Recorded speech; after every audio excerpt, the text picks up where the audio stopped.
Hello everyone, welcome back to the channel.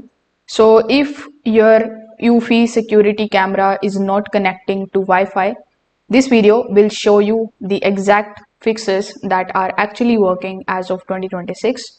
So first of all, the biggest issue right now is the network compatibility. So the Eufy cameras do not support the 5 gigahertz during the setup. It only supports 2.4 gigahertz. So if your router combines both the bands into one network, the camera fails silently. So in order to fix it, first of all, you need to go to your router's settings. In your settings, you need to create a separate 2.4 gigahertz network.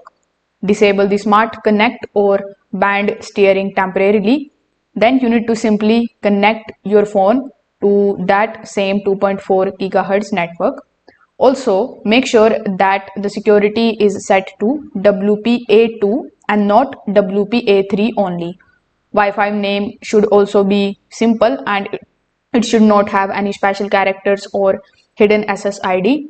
So this single step is going to fix most of the connection failures. So you can definitely try this method. Now, if the setup failed once, you can't just retry normally. For that, you will need a clean reset. So for that, you just have to simply press and hold the reset button for about 10 to 15 seconds. Then wait until the light or the voice prompt confirms reset. After that, simply remove the device from the Eufy application and add it again from the scratch. So many people skip this and get stuck in this loop. So resetting clears failed pairing data completely. So you can try both of these fixes and see if your Eufy camera Wi-Fi connection is working properly again. If this video helped you out, make sure that you like this video and subscribe to the channel. Thanks for watching.